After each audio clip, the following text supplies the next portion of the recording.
YouTube as well as Facebook now. So good evening. Coming up in 6 minutes, people. If you're watching an archive version, you might want to fast forward a little bit. But otherwise, a lot of news to get through tonight, and going to be questioning why we have this this complete biased twit. Okay, twat. As the Speaker of the House, John Bloody Bercow. Right, okay, coming up in 5-6 minutes. God bless you. Oh, dear. Not that I'm going to rant. Not that I'm going to rant. I mean.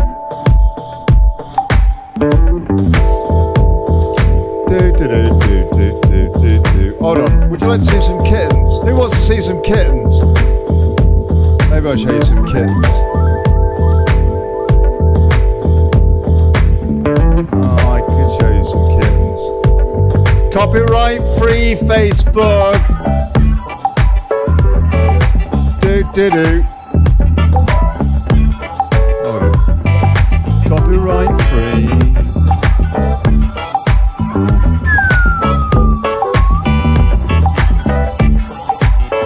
Hold it. I might as well show you some kittens.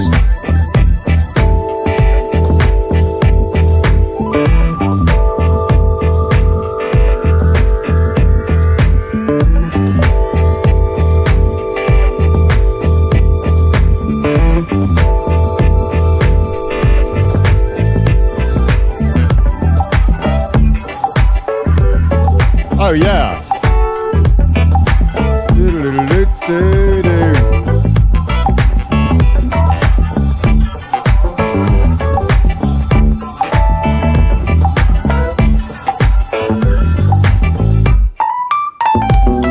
I like that bit.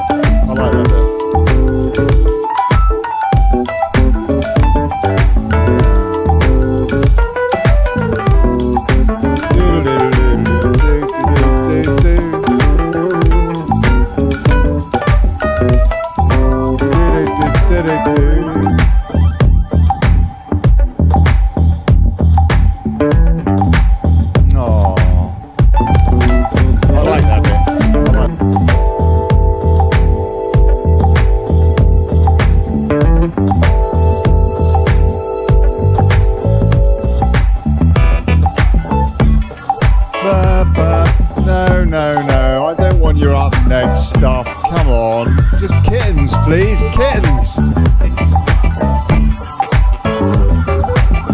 Do. Oh, that's a good story. Yeah, do that. Oh, look, let's have the kittens again.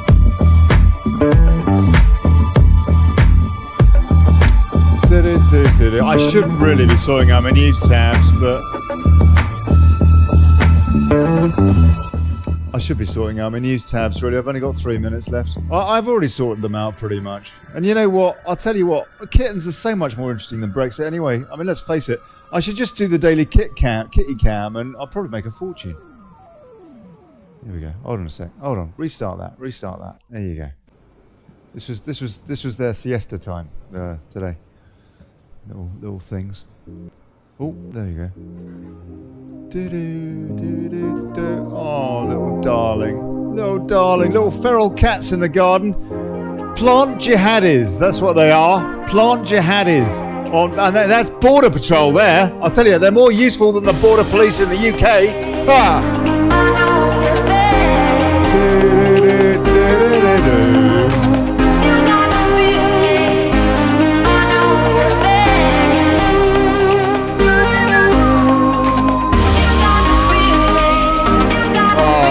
Look at that.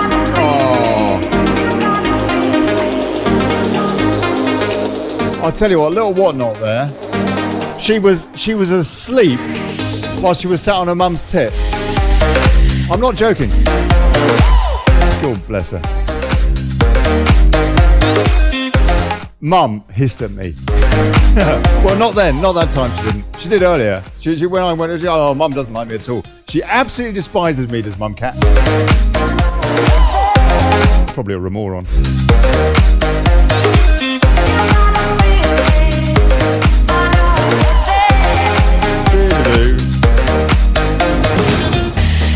Hold on a sec. Oh, Ollie, you've got a show to produce, for crying out loud. Stop. Never mind the bloody kittens.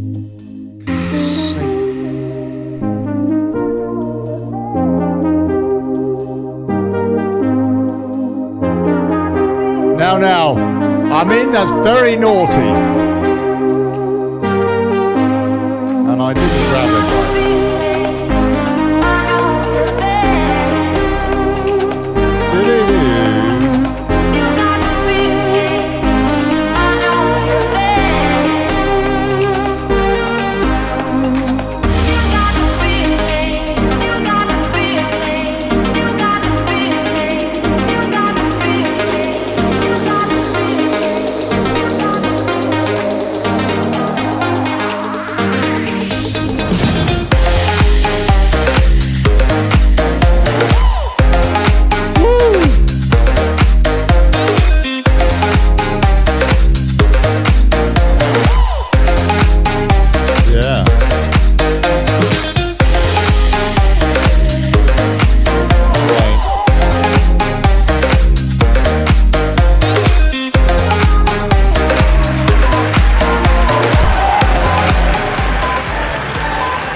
Hey folks!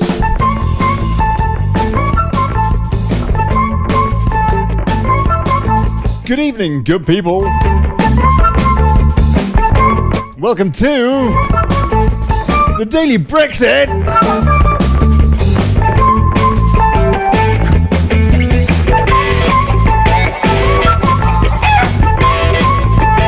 Holding democracy to account, fighting for self-determination, and exposing plutocracy. I'm Olly Connelly. Thanks for turning up. And now, Bercow! Billy Bollocks Bercow.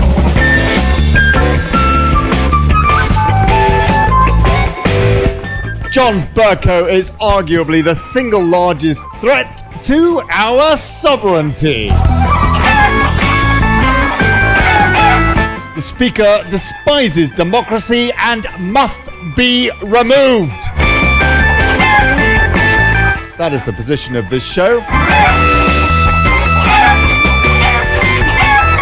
Robin Horsley debates my concern, who takes your calls. Oh, that's me. I'm taking your calls and comments.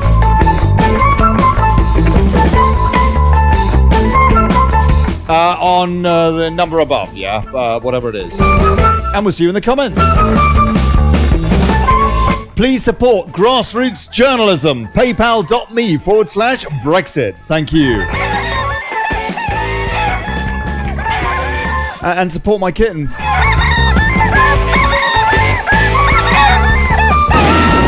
And please share the thing, like the page, all that, whatever you do. Let folks know we're talking, we're thinking, we're watching, we are active!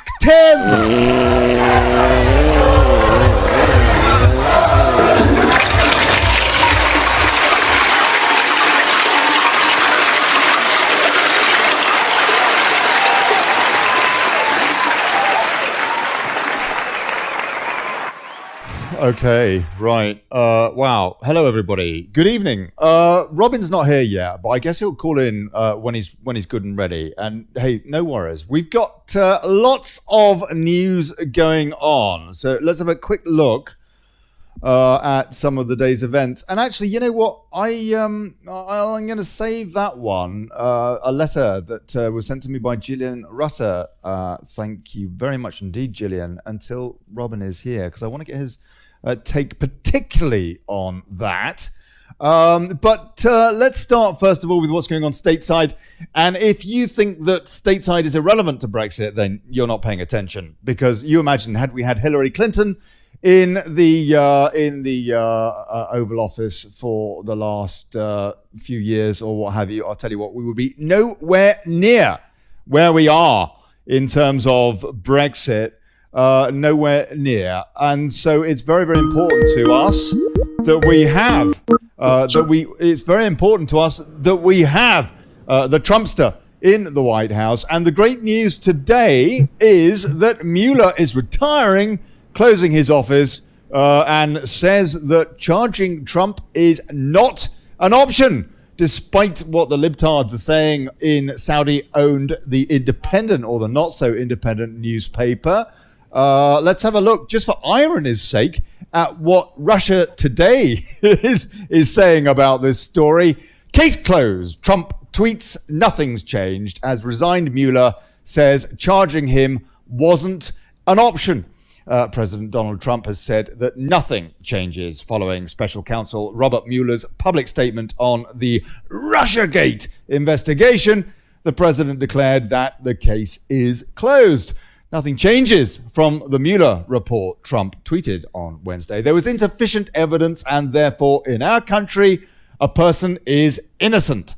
The case is closed. Thank you. Trump's tweet came after Mueller made his first public statement, 22 minutes long or something, I think, since releasing his final report almost 2 months ago. The special counsel formally closed his office and announced he would make no further statements on the investigation. The written report, he said, speaks for itself. Well, you know what? I just think now this is fantastic news. Now that all this Russia stuff is gone, all of that, maybe they'll concentrate on the person that did collude with Russia, Hillary Clinton, when she sold the uranium to them. Just unbelievable. Unbelievable. Where's the newsprint about that? Column inches galore. Goodness knows how many hundreds of miles or thousands of miles. You could probably stretch the newsprint around the planet several times. All the rubbish we've read about Russia, Trump, Russia. And seen on the BBC, goodness knows what else. What about Hillary Clinton selling the uranium? I think, Robin, that we are about to see now, with the ball in the president's court, very much a turnaround of events. I do wonder if ultimately he will lock her up, actually. Is that a bit of a, I don't know, maybe that's a little bit... hoping too far, I don't know. But it is telling, is it not?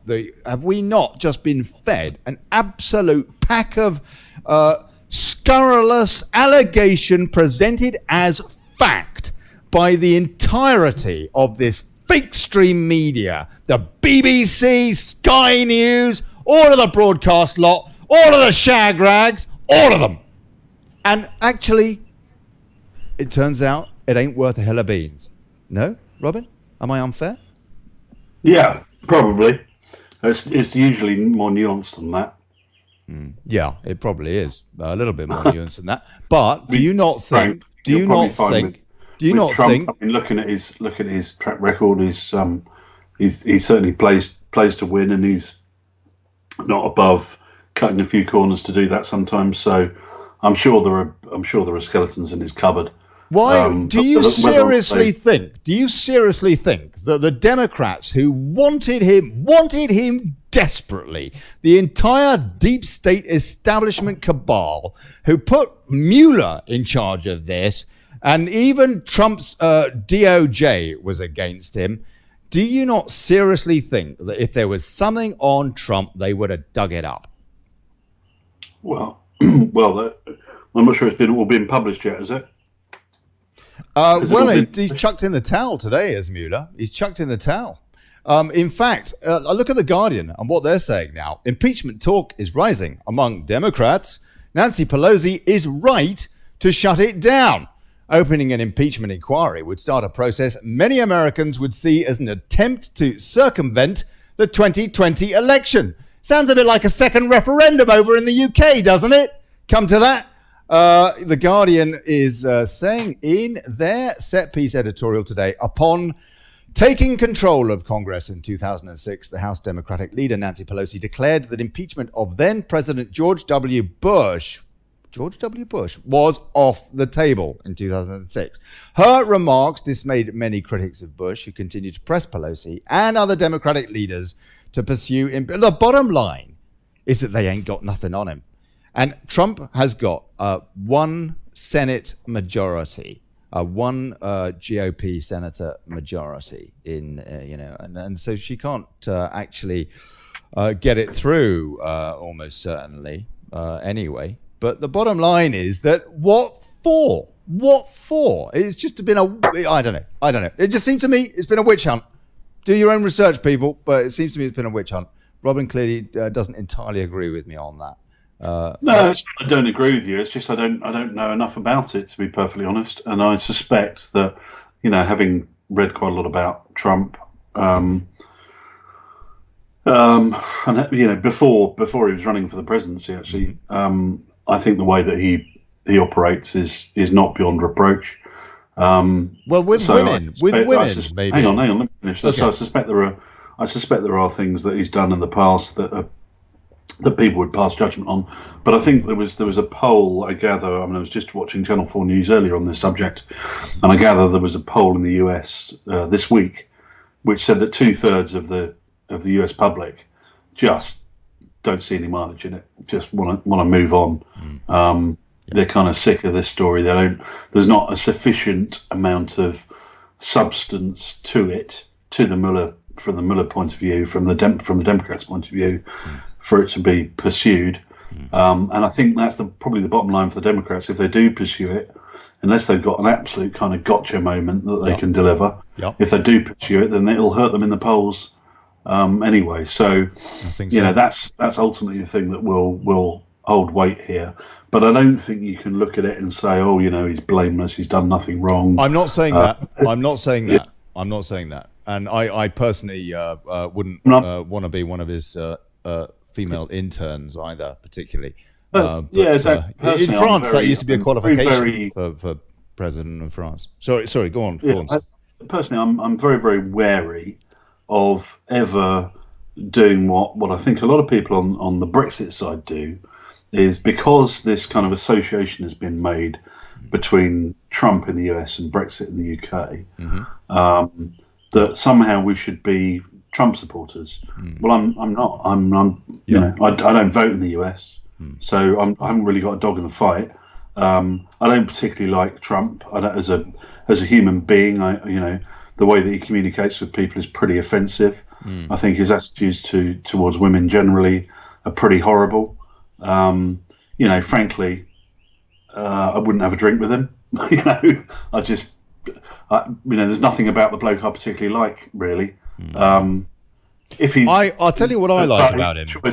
But as a president, I think he needs to be accorded the respect as the US president. Yeah, no, absolutely. That's the reality. We will be doubtless talking about that in a little bit more detail in just a second, with reference to John Bercow's thoughts on the president of the United States, irrespective of who the person is, the incumbent. Just looking at the rags over UK way today, and we're seeing shameful Corbyn faces party mutiny in Tory graft, Labour's day of shame. Daily fail. Anti-Semitism crisis deepens for Corbyn as race watchdog probes claims party acted unlawfully. Labour's day of turmoil, and talk about the war criminal Alistair Campbell as well, who's taking legal advice apparently after he's thrown out of the party for voting Lib Dem in the European elections. Go on, Robin. Sorry, sir. Just go back to the Daily Mail. Did you see the banner at the top of that? Yeah, he can't load the dishwasher. But there's one job I think my husband could do, Sarah Vine. Okay, that's Gove's other half there.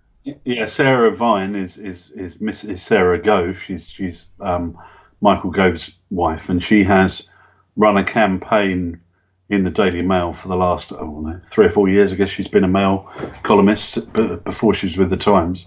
Yeah. To try and sort of denerdify and normalise Michael Gove, and of course she's running her campaign, and you can. I've always felt that the ambition to be Prime Minister very much came from Sarah rather than Michael, actually. Really? So that's quite interesting. Yeah, no, absolutely. I think that is she was always somebody who relished the opportunity to be the First Lady, as it were. That is interesting. We will be talking about that race between him and Boris as their race continues. Corbyn to back second referendum, according to the Daily Mirror. Is that? Have you heard that, Robin? Have you heard that? Yeah, over the last few days, this has been been bubbling, and Corbyn is being slowly but surely forced into that position. That's the thing, isn't it? Yes, forced into that position due to the Blairites that have infiltrated the Labour Party.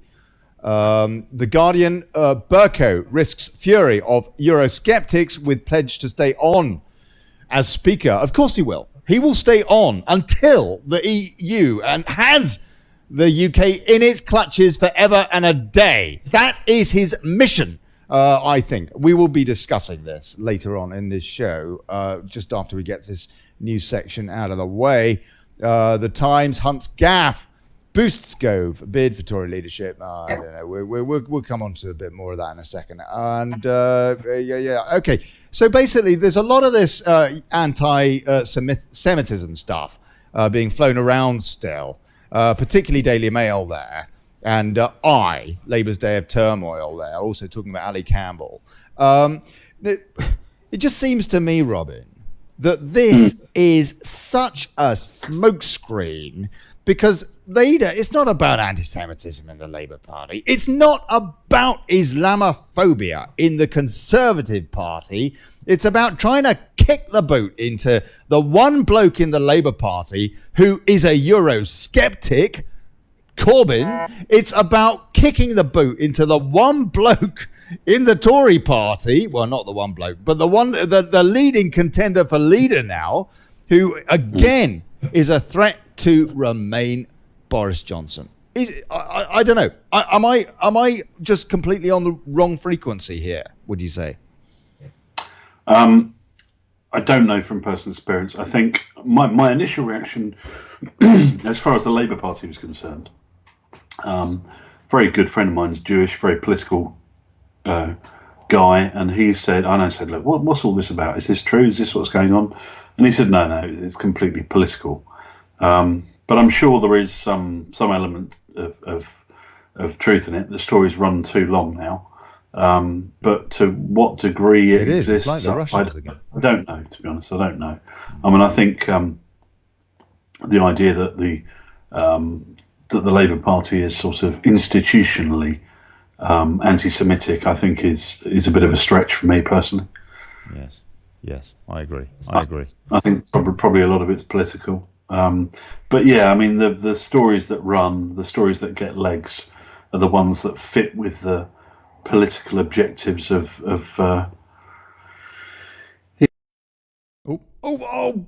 Oh! For crying out loud! I just cut off Robin. Oh yeah. Hold on a sec. Let me see if I can get Robin back. Stephen Place. Good evening, sir. How are you? I'm sorry to interrupt. Just wanted to make a point, if I can, before I go and have my supper. Okay, briefly, sir, please. Thank you. I wrote a bit of a blog about it. I just think the sweet bloody irony of politics in this country is fabulous, isn't it, Ollie? All those years that UKIP have been called racist and xenophobic and Little Englanders, yes. And then you challenge the people such as Owen Jones, and you challenge people like Emily Thornberry to come up with a singular thing of evidence. Yes, Stephen?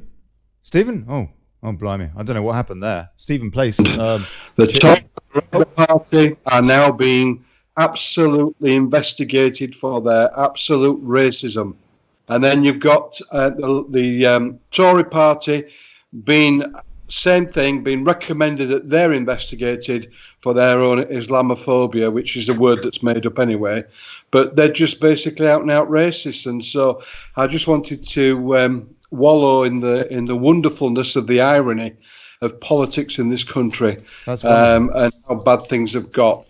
Stephen, I appreciate that. Thank you very much indeed. Chairman of Struth, I don't know, got about 6 million constituencies in his lot. Just Stephen Place, one thing while you're on the line, please. I've got Bubba Kate Paris popping in tomorrow. What is the deal now with the leadership in UKIP? Is Gerard going to be running again?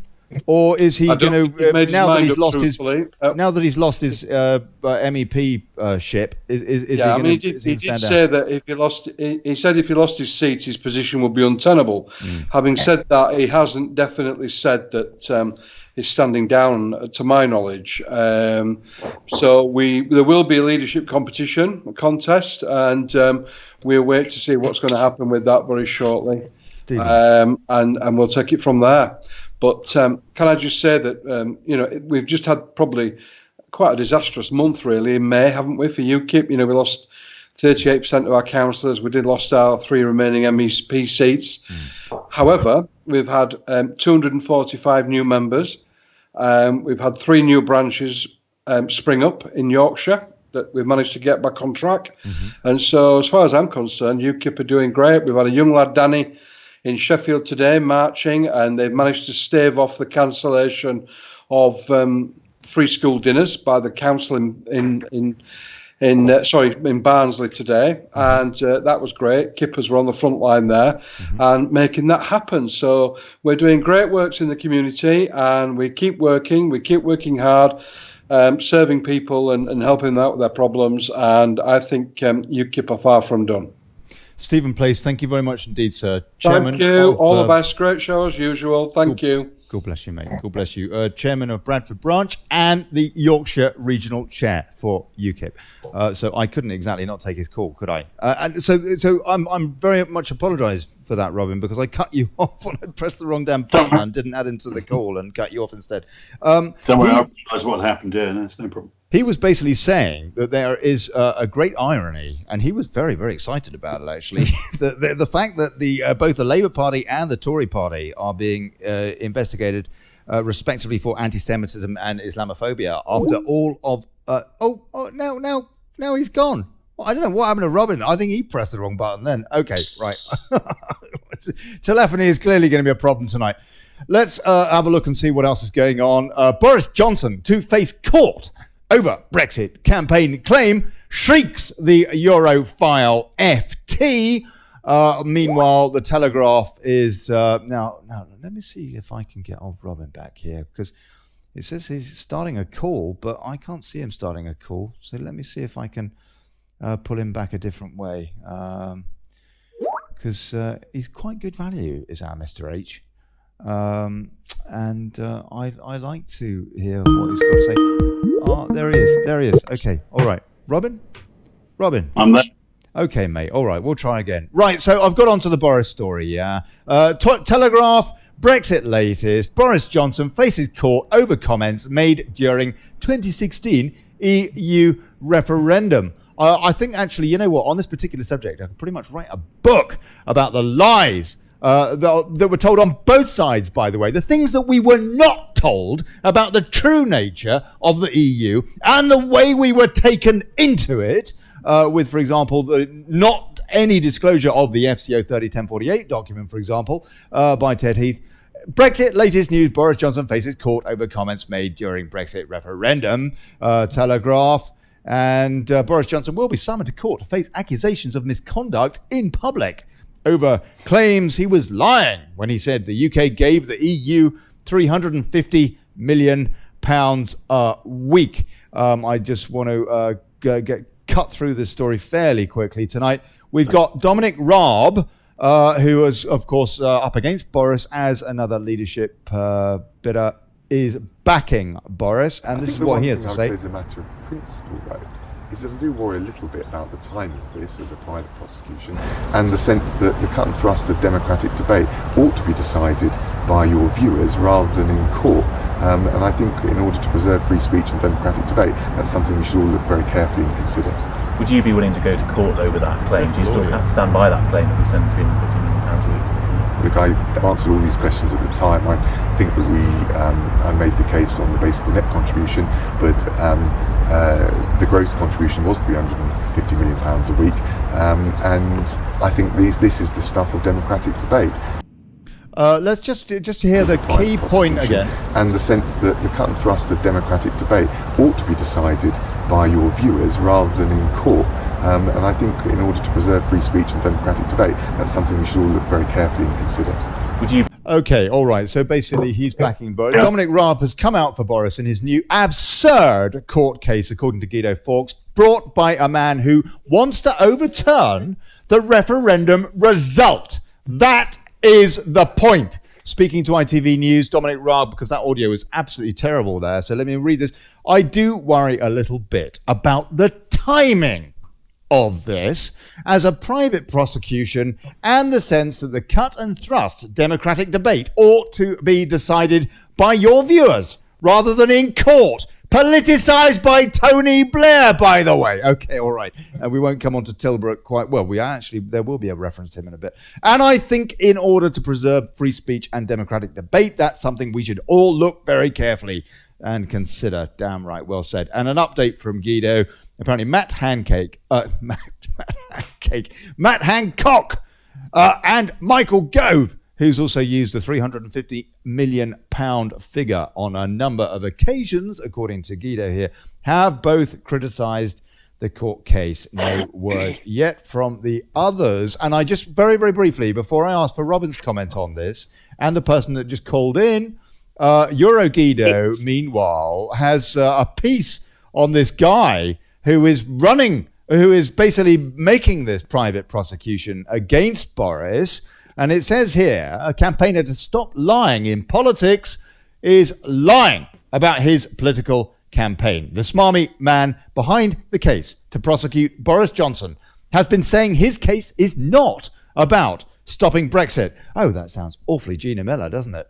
Just about stopping lying in politics. Well, that is a good and admirable case, sir. But you just happen to be going for a very interesting person at a very interesting time. That will come as news to the original backers of Marcus J. Balls, that's his name, first, now deleted crowdfunder, which Guido can reveal was set up from within a Facebook group called the 48% in order to reverse the result of the referendum. Quelle surprise, they say. What do you think about this, Robin? Are we just all awfully jaded and cynical here about these Remainers, or is there something in this that the timing is just a little bit dodge? No, not at all. We're not cynical.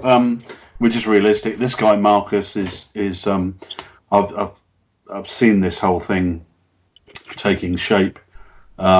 He's a bit like Gina Miller. He's enjoying his 15 minutes of fame. And trying to construct something out of this. I mean, there's a number of problems with this setup. One is the motivation you talked about. This denial, rather like Gina Miller, who went on Question Time and said, "Oh, we're all Brexiteers now." Well, some of us are, Gina, but you definitely aren't. That's right. This guy Marcus is faking it as well, pretending he has got some moral imperative that he's working with. He hasn't at all. He's just one of those many people who are seeking flimsy justification for overturning democracy. Let's just get back to the basis of the claim, though. There was a big red bus, and on the side of it, it said, "We send £350 million a week to the EU. Let's fund our NHS instead. Take back control." Now, take back control meant take back control of all of it, of all of the gross amount that we send to the EU. Now, in fact, we didn't in 2016 send 350 million a week. We sent 368 million a week to the EU, so it was an underestimate. But it was the gross figure, as every single media outlet in the country made very clear to every single voter out there, unless you were deaf, dumb and blind, you would know that it was the gross figure. And you would know that the justification and the context within which that gross figure was quoted was on the basis of taking back control. That was the key campaign message. Now, so the gross figure was 350 million. From that 350 million, if you want to get to the net figure, you would take off the amount of the UK rebate. Now, the rebate was something that was negotiated by Margaret Thatcher in the 1980s, because we were on the basis of the calculation that takes place for what each individual country should pay into EU coffers. the UK was getting a very, very bad deal. We were paying a lot in and getting very little out. And so Margaret Thatcher forced the EU to give us a rebate. Tony Blair then gave away half of that rebate, supposedly on a promise that the Common Agricultural Policy would change dramatically, but it never did. So he gave away a lot of that rebate. And then the other element that you've got to take off that 350 million gross to get to the net is the money that the EU spend in the UK. So farming subsidies, vanity projects, building an art gallery in Cleethorpes or whatever it might be. Now, we're talking about taking back control. We want to take back control. We don't want to be relying on the EU not overturning their decision to give us the rebate, because they could do it any time. We want to take back control. We want to have control of all of that money, not it to be at the whim of the EU. And two, we want to take back control of the money that the EU spend in the UK, because we think we can spend it better on our own citizens in a way that suits our own economic strategy. Quite right. Rather than something that suits the EU. The way they want to bribe people.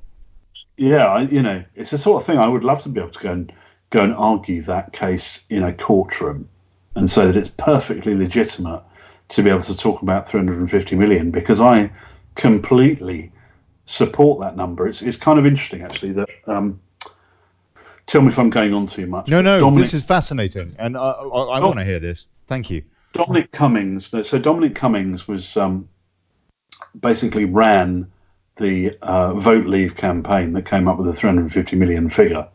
And after the EU referendum, he wrote a sort of 20-page, very detailed report on the strategy and the outcomes of the campaign that Vote Leave ran. I think partly because he felt that it needed to be left behind for posterity, because it was a historical vote, and he needed to explain what it was about and how it worked. And he claimed subsequently that there was a very political choice that was made when they used the gross rather than the net figure. And he said, look, he knew it would cause controversy, but the surrounding controversy would generate columns and columns of commentary in newspapers and reports on TV programs and media coverage. And thus it was the right thing to do, rather than sort of shy away from it and quote the net figure. Yes.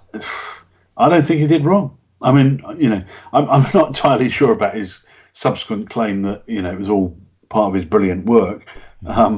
There's always a temptation to sort of claim after the event that you did something deliberately with, you realised there was a strategic benefit to be had from it.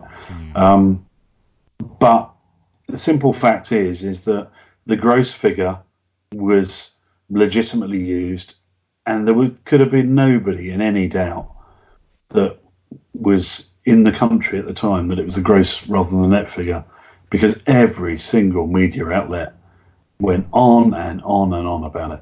Yeah, absolutely. I just wonder if this is going to backfire spectacularly on the Remainers, actually. We've got somebody who's called in. Who is that, sir or madam? It's Ellie May, Ollie. Hey, Ellie. I actually called in because I was listening to your guy. You were talking about UKIP and whether or not there's going to be a leadership election. That's right. Yes, that Stephen Place called in briefly. Go on. I have in front of me an email from Gerard Batten from yesterday. Right. Can I read it to you? It will take 2 or 3 minutes. Is that okay? No, just give me the highlight, please. Well, he is standing down. Absolutely. He definitely, is. He's gone. Right. He says that his year of office was extended by the NEC until 2nd of June, so they didn't have to have a leadership election during the critical period of the European election. Yes. And then he goes on to say that he is standing down, so we're now going to have a leadership election next month. Right. On the positive side, UKIP won 554,463 votes. That's less than Change UK. So there we go. That's less than Change UK got. They got 600,000, I understand, more or less. Yeah. Yeah. Blimey. But to be fair, I mean, he does go on to say about the role that Nigel Farage has had to play in this. Yes, no, sure. I mean, sure. you know, some people will say it sounds like sour grapes, but it isn't. Ellie May. Ellie May. Bid to hear the bit about Farage. Can you tell us that bit? Oh God, hang on one sec. Listen, Ellie May, would you do me a favour? Would you please call tomorrow? Bubba Kate Paris from UKIP's NEC is on the show tomorrow, and she's going to be talking about all sorts of things. I'm not going to say exactly what she's going to be talking about because I'm not sure whether she said anything too much yet. But there are some interesting things going on, I understand. And this is very relevant to that show, but I do want to get on to giving old Billy Bollocks Bercow a damn good bollocking, to use the parliamentarian, to use the parliamentarian. And so I don't really want to get too far down the UKIP road right now. But thank you very much indeed. I appreciate it. God bless you. Ollie, can I just say quickly, I may possibly be setting a precedent. You know, I don't know if I told you I was suing the government over the DWP thing. I was in court today and the judge has gone away, said that the case is too complex. He's coming back to us in 10 days. Mm-hmm. And if I win, I will be setting a precedent for every single disabled person in this country that has been disabled against. This could be huge, but we won't know for 10 days. So, sorry, I just wanted to tell you that before I went. Please call tomorrow. The thing is, we've only got 25 more minutes tonight because I do have to wrap this show in 20. Nice to hear from you, Ellie. But thank you, Ollie, mate. Thank you very, very much. Please call. I want to hear more about that campaign. Anybody that's suing the government, I want them to come on the show and have a chat. Yeah. So, Ellie, mate, God bless you. Thank you. All right. You take care. Okay. So Boris Johnson. Right. Okay. We've seen that. We've done that. I'm trying to get through the news. I tell you, don't you miss quiet news days? I cannot remember the last time we had a quiet news day. When I was a kid or whatever, it was always, well, not always. I mean, it was basically what was going on tanks in Afghanistan, Russian tanks, and obviously the troubles in Northern Ireland. But that was basically it. That was all the news there really was. It was relatively so quiet. Now, anyway, right, okay, so that's the Boris thing. Otherwise, James Cleverly has entered the Tory leadership race, apparently. I don't even know who he is, to be honest with you. I suppose somebody or other. The Corbyn faces mutiny amid Alistair Campbell row. Apparently, a lot of people are very, very upset about that because, of course, Alistair Campbell admitted the other night during the BBC's EU election propaganda, frankly, because it wasn't coverage. They didn't have a single Brexit Party person on their pundits panel, did they? They threw to Anne Widdecombe and they covered Farage's victory speech. That was awfully gracious of them, wasn't it? They didn't have any BP people, despite the fact that they were polling way ahead of anybody else prior to that election. There was no excuse for it whatsoever. If you pay for propaganda, you are supporting this kind of tyranny that we're seeing. Just a little hint there. So anyway, Alistair Campbell did say when he was a pundit the other night, he confirmed the level of his depression, actually, by saying that he had voted Liberal Democrat and then has subsequently been expelled from the party, and now Corbyn is receiving a backlash for that. I say that Alistair Campbell should be tried for war crimes, personally, but that's another matter. Tory leadership contest becomes no deal battleground. And I think there's a key story here, which I just wanted to cover as well very, very briefly and get Robin's take on this. Esther McVeigh, according to Westminster, government must actively embrace no deal Brexit. Former cabinet minister and now Tory leadership contender Esther McVeigh has insisted that it is time the government actively embrace leaving the European Union on WTO terms. Oh dear. Oh no. I've stopped. Oh, well, there you go. Okay. In a piece for The Telegraph today, she has said clearly that no government that I lead will ever seek an extension beyond October the 31st. She also claims that the only way to deliver the referendum result is to actively embrace leaving the EU without a deal. This will likely strike a chord with grassroots Tories of whom 66% now want a no-deal Brexit. That's according to Westminster. That's an amazing statistic. The members get to vote on the final 2 leadership candidates after MPs decide on the shortlist. Fellow Tory contender Michael Gove has only said that Brexit must happen before the next general election, currently scheduled for 2022, May the 5th, I think, of 2022. Yesterday, he wrote, "We must leave the EU before we have an election. Otherwise, we will be punished at the ballot box." Corbyn will be in number 10, propped up by the SNP. God Lord. And Brexit may well be reversed altogether as the Conservatives do battle for the leadership. Nigel Farage said yesterday, "The Brexit Party's stunning victory is just the beginning. Prepare for a revolution in British politics." Robin, what do you take of the way this leadership contest is shaping up in terms of us actually having a patriot, possibly, in the top job? Well, I think Esther McVey is in pole position from that point of view. From the point of view of people who really want a Brexiteer in charge, because she's the only person in the lead that's declared so far that never voted for the withdrawal agreement. I think, however, everybody is sort of saying, or the front runners are all saying, we've got to leave, deal or no deal, by the 31st of October. But I think it's kind of an irrelevance as to what they all say. It's what Parliament allows them to do, because with a majority of only 2, the Conservative government are going to be over a barrel. And I think at some point, whoever is leader is going to have to make it very clear. They're going to have to say, look, we are leaving. Unless you as a Parliament wish to defy the will of the British people. Somebody's got to be putting it in those clear, stark terms. It needs to be put across by a leader. Well, actually, I think once somebody is elected, on day one, they need to be saying exactly that. They need to be saying, "We're leaving, full stop." And if you wish to defy that, Parliament, that's up to you. There's nothing. If you wish to collapse this government in order to try and get us to stay, if you wish to defy the British people in order to try and stay, that's your choice. And if you force a general election out of that, then so be it. And you will be damned as a result of that. Yeah, that's really got to be the position. And I think my concern is with Boris and with Rob and Gove and all those people. They're all very strong with their talk, but when push comes to shove, as it did with the withdrawal agreement vote, they capitulate.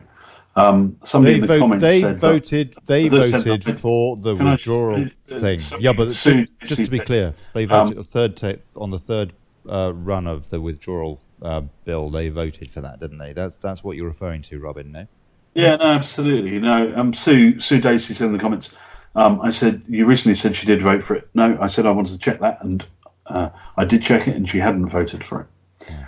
So no, her slate is clean, as is Steve Baker's, yes, as is Priti Patel's, and I suspect Steve or Priti or both may declare before the 10th of June, which is the last date for nominations for people who want to compete for leadership.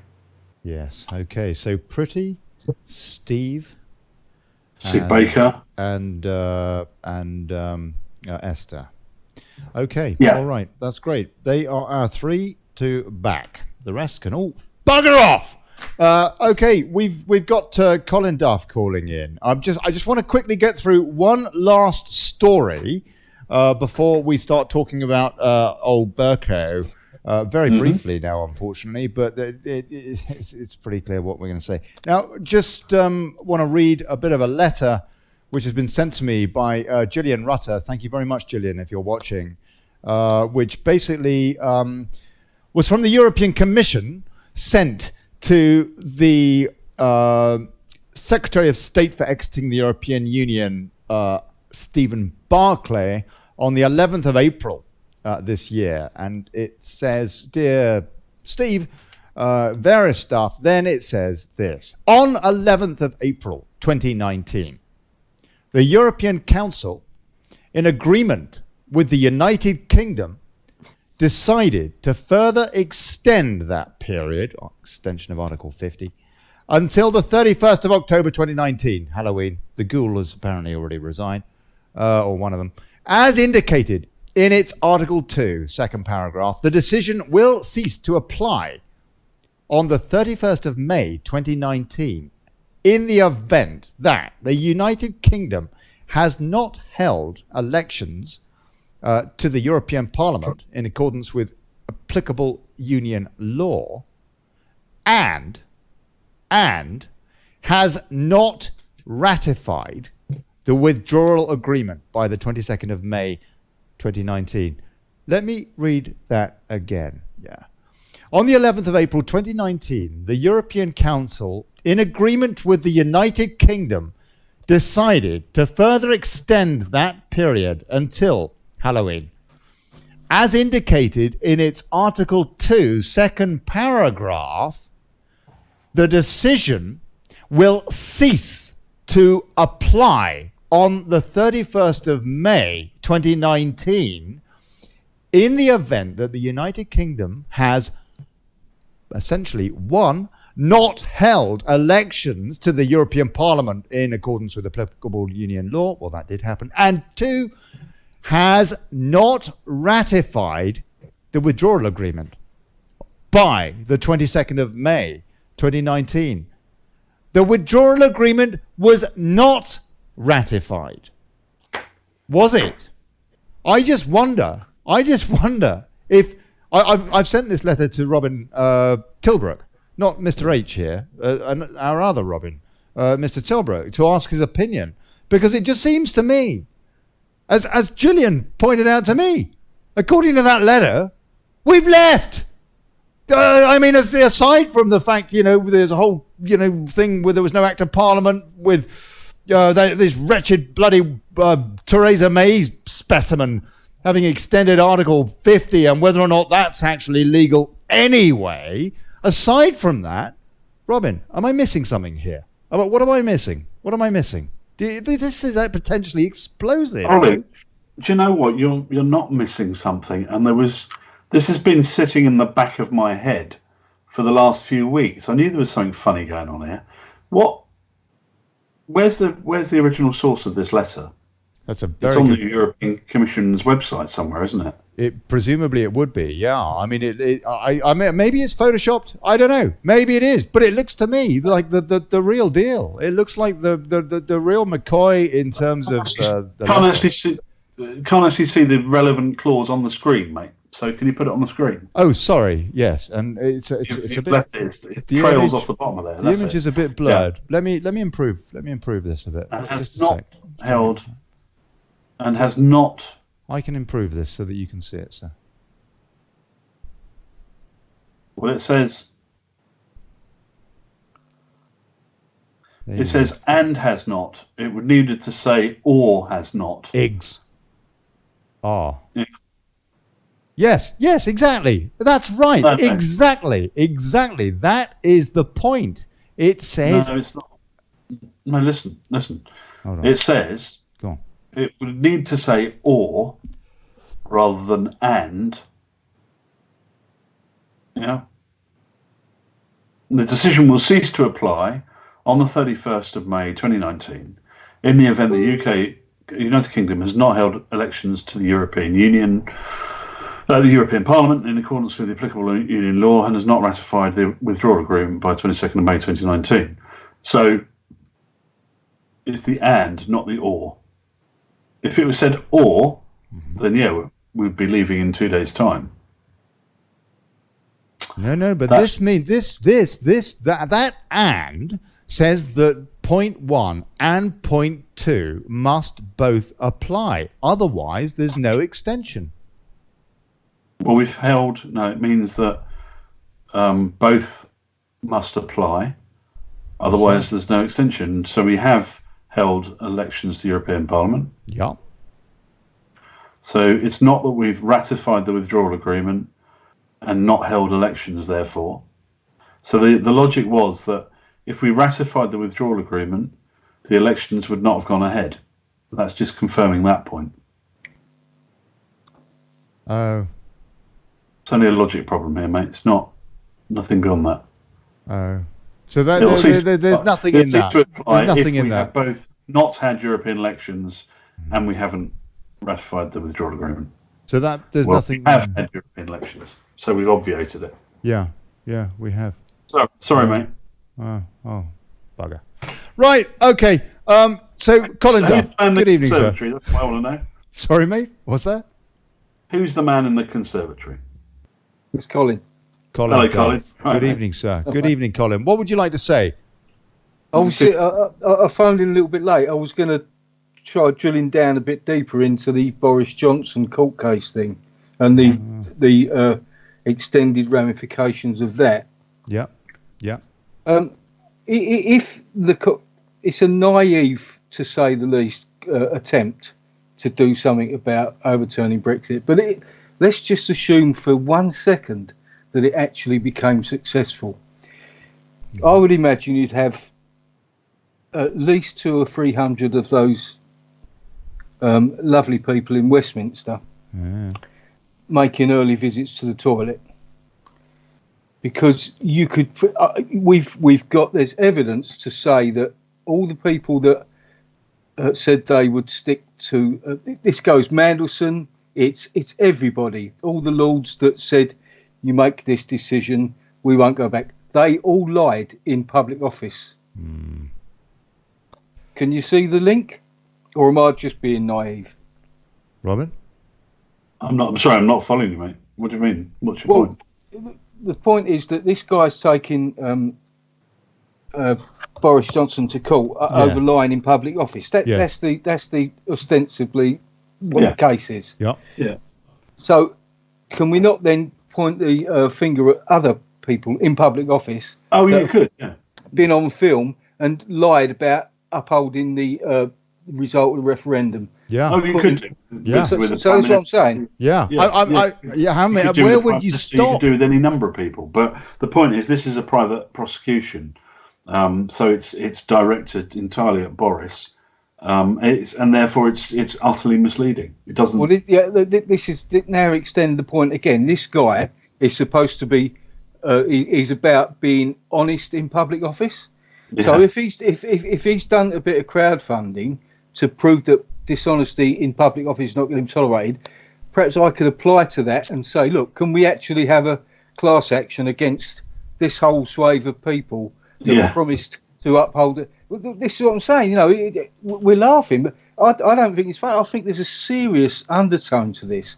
And if the right people, for example, our hero, Robin, Olly, help me, what's his name? Tilbrook.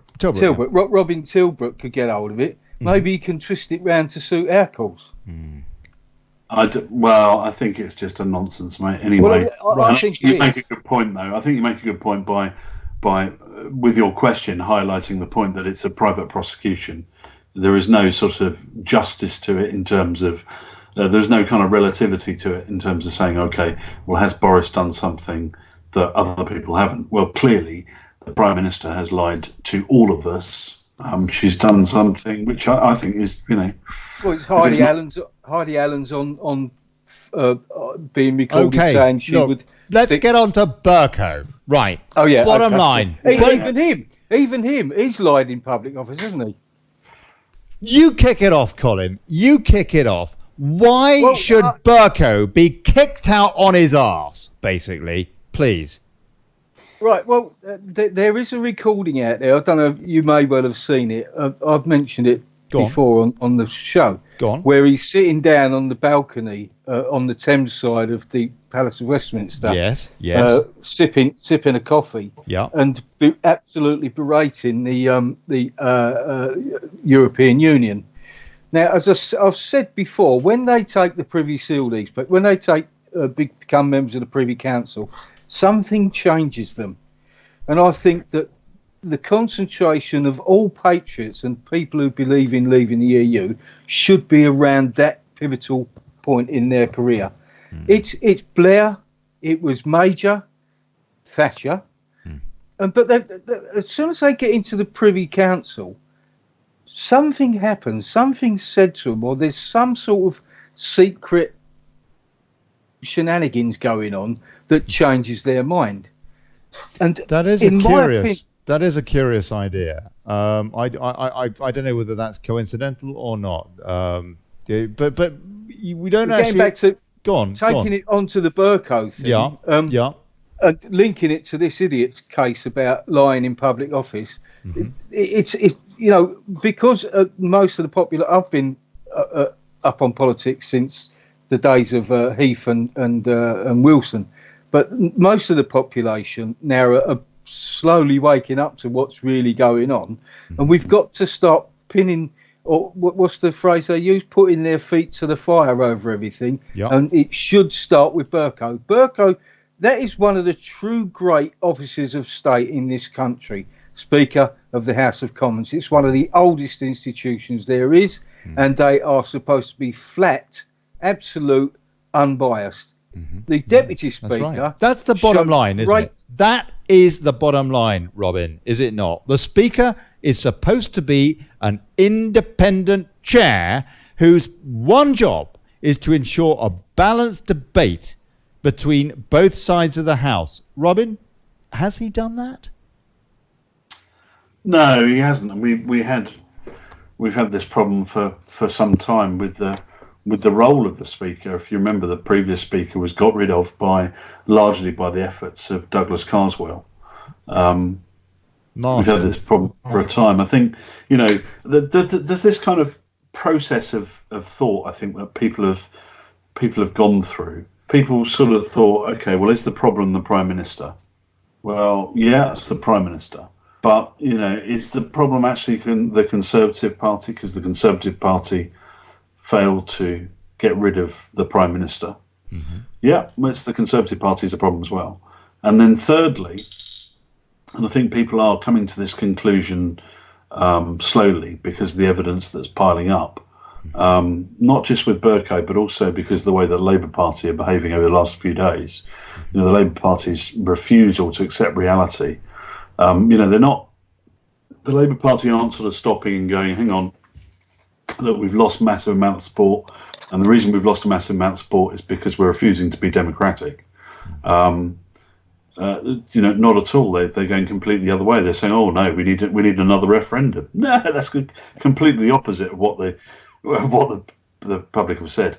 And I think the third stage that people are drawing the conclusion towards is that the system is completely and utterly broken, and that's certainly what I thought for a long period of time. And I think we're just seeing the manifestation of that. Bercow is the kind of epitome of it, and he's the epitome of somebody who, I was talking to some old lags, Conservative politicians, a couple of months ago, and they were talking about Bercow.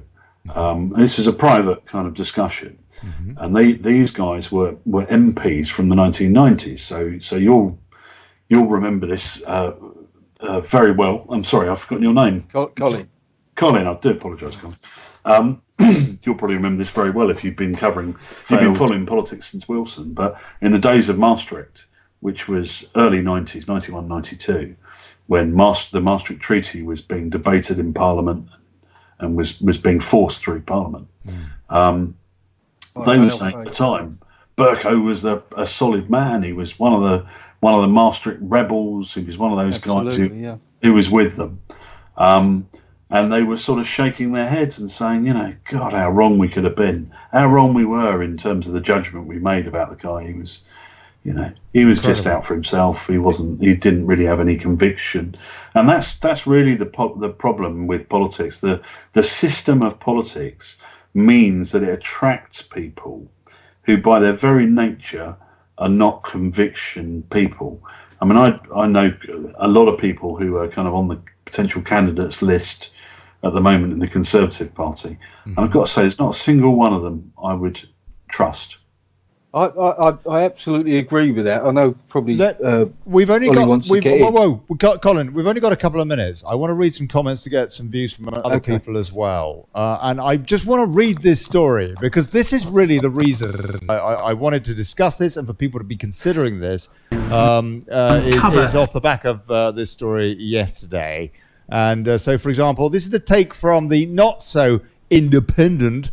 Bercow gives boost to MPs fighting no-deal Brexit by insisting he will not quit as Speaker this summer. Sorry, that is not the story. That's another story, though. That is a very important story as well, because he has also said, let me see if I can find this, John Bercow warns Brexiteers a no-deal Brexit will be blocked.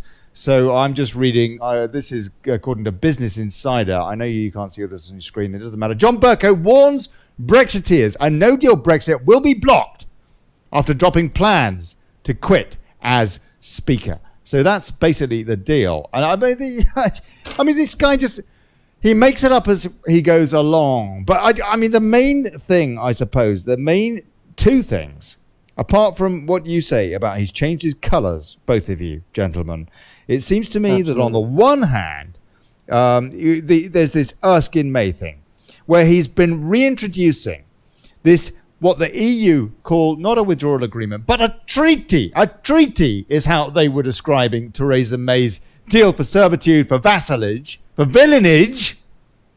A treaty.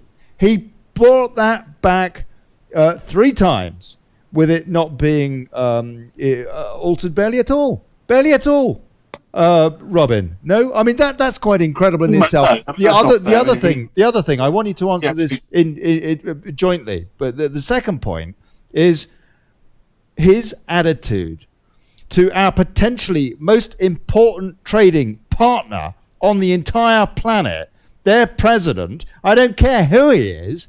The fact that Bercow, who is supposed to be independent, smears and slates and refuses that guy to be able to speak in the Commons, refuses to give him the dignity of his office, an office that contains a bust of Winston Churchill, by the way, because this president put that back there after the last one kicked it out, just after we'd finished paying off our war debt, by the way.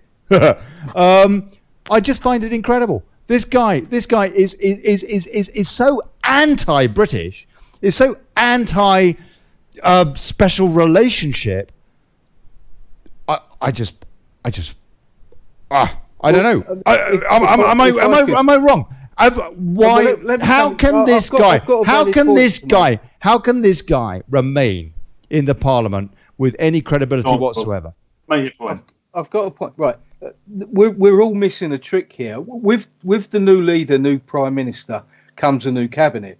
It's an opportunity to get rid of Hammond and put a more Brexit-friendly chancellor in there. It's an opportunity to get rid of the pro-European civil service and get some people that are actually going to start speaking the truth. I sit here and I'm absolutely convinced that Hammond, in cahoots with Carney, have absolutely lied to us. We know they've lied because the economics that they've predicted are just not happening. I mean, Carney couldn't even see the crash in the 90s a week before it came. So his credibility is useless. So this new broom will sweep clean, and then we can start to control the narrative and show the truth about the good side of Brexit, because for 3 years all we've been given is drivel. Yeah, that's very true, Colin. I think we've had, I completely agree with you. I think it's been so completely one-sided, all the stuff that's come out of government. And I think it's utterly pathetic of those people who are saying they're true Brexiteers now. They really haven't done anything to counter that. They've allowed that to occur. So I think we do need a true Brexiteer. Whether or not, I think, unfortunately, I think we'll end up with Boris, and I'm not sure he's really going to be committed to that. Well, no, the good thing, I've always found the good thing with Boris is he knows his limitations and he surrounds himself by good people. That is a fact. Well, we'll see. I mean, I think he did really well in London as the mayor, but he wasn't he's not a good politician, but he did excellently as mayor. Colin Duff, God bless you, mate. Robin Horsley, thank you so much, sir. I just want to say, Leah Lewis is saying in the comments, who was the guy who was in the Indian restaurant with? Yeah, that was it Bloody Grieve? No, it was Ken Bloody Clark. Leah, Ken Clark conspiring with Bercow in that Indian restaurant, but I'm sure that it could have easily have been Grieve. Maybe left after the starter. I don't know. Big cheers for calling in, guys. Colin. And cheers. LMA Renton as well, who called in. And Stephen Place. Thank you very much indeed, sir, for calling in. And to you, Robin H., Mr. Horsley, thank you very much indeed for your input this evening. I very much appreciate your opinion. So. Just a couple more comments. Look up Freemasonry and the tactics they use, and they are worldwide, says Leslie Kane.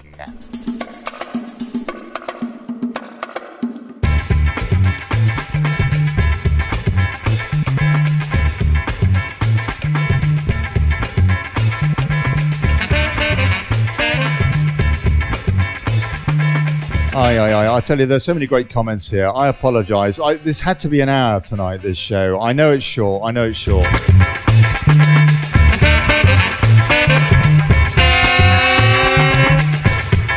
Actually, you know what? It's my missus' birthday, yeah? And so if I don't get off now, she's going to slap me around the head.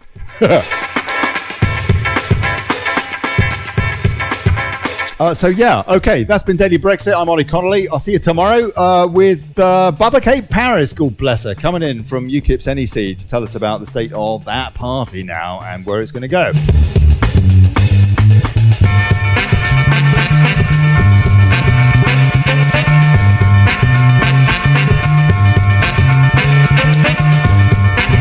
And who knows, maybe before the show, again, I don't know, kittens. Yeah, I'll see if I can shoot some more kitten stuff, because you know what, that's way more interesting.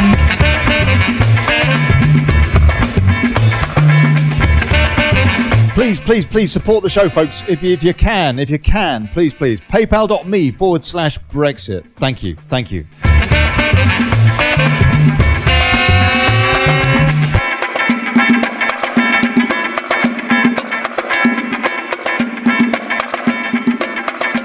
And also, regarding that letter, we'll see what Robin Tilbrook has to say about it as well. It'll be interesting to get some legal eyes on that. So we'll see what he says about that letter. All right, nighty night, folks. God bless you. Have a good one. Ciao, ciao. Beer o'clock.